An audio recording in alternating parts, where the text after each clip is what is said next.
By the title, you might have thought we were diving into tips for recovering from a night of overindulgence, but today's focus is a different type of hangover, the emotional kind. We've all experienced those emotionally charged moments that leave us drained, confused, and unsure of how to move forward. Today, we're going to break down a healthy way to recover from those overwhelming experiences so that you can regain your balance and peace of mind. An emotional hangover is that lingering exhaustion, confusion, and mental fog you feel after going through a highly charged situation. It's that mix of overwhelming emotions that follow intense arguments, confrontations, or major personal upheavals, like confronting a loved one about a hurtful issue, dealing with a sudden loss, or even having a tough day at work where tensions ran high. These events hit us hard, triggering the release of stress hormones and leaving us mentally and physically drained. Just like a traditional hangover, you can't simply power through an emotional one without consequences. Ignoring the after effects of these emotional waves can lead to prolonged stress and even contribute to long-term health issues. So, what's the right way to recover from such an ordeal? We've outlined 3 key phases to help you heal: rest, process, and reground. After a highly emotional experience, your body and mind need time to reset. You may feel the impulse to immediately dissect everything that happened, replaying every word and action, but hold off. The first step is to give yourself a moment to rest. This doesn't necessarily mean sleeping or taking a nap, but rather allowing yourself to sit with the emotions without overanalyzing them. Close your eyes, breathe deeply, and let your thoughts and emotions flow naturally. Observe what you're feeling without engaging with it. You might feel a swirl of anger, sadness, confusion, or even numbness. All of these responses are valid. By simply acknowledging your state without judgment, you're giving your subconscious time to process the initial shock. Resisting the urge to jump straight into problem-solving mode is crucial here. Your brain needs a moment to calm the surge of stress hormones before you can gain any real clarity. But be mindful, don't let this period of rest turn into avoidance.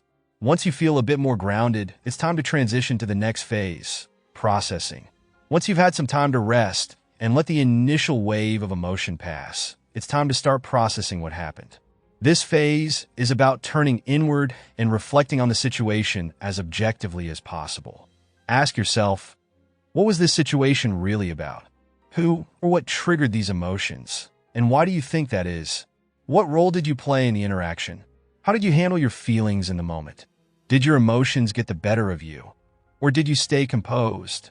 This is not the time to judge yourself. It's easy to look back and say, I shouldn't have said that, or I overreacted. Instead, focus on understanding your reaction. Just like a post-event review in a project, this reflection helps you pinpoint what triggered your emotions, what worked and what didn't. The goal is to learn and grow, not to beat yourself up over what's already happened. The final stage of healing from an emotional hangover is to reground yourself. This step is crucial because it shifts your focus from what happened to what's next. Regrounding looks different for everyone, so it's important to find a method that resonates most with you. Consider some of these practices. Use affirmations. Start your day with affirmations that reinforce your sense of calm and strength. Repeat statements like, I am in control of my emotions. I am capable of moving forward with clarity and grace. Engage in hobbies. Spend more time than usual doing something you love, whether it's painting, reading, or cooking. Engaging in these activities helps exchange stress hormones for the feel-good chemicals like dopamine and serotonin. Talk it out. Sometimes, sharing your experience with a trusted friend or therapist can help you see things from a new perspective.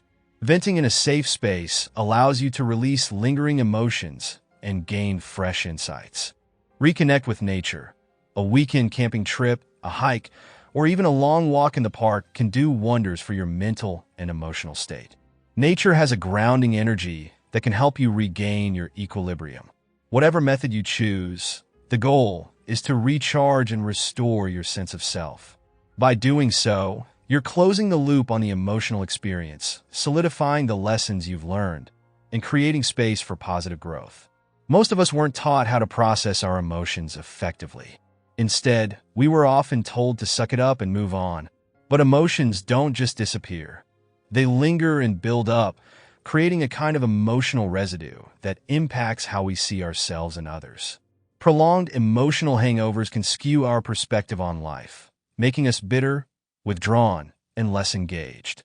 But life is too short and beautiful to let these moments shape our entire worldview. By adopting this three-phase approach, rest, process, reground, you're not just recovering from a single emotional event. You're building a lifelong skill that will protect your mental and emotional well-being in the long run. Remember, this work is not easy, but it's crucial for living a fulfilled and balanced life. Take it step by step. Be patient with yourself. You're doing an incredible job. Until next time, keep on rising.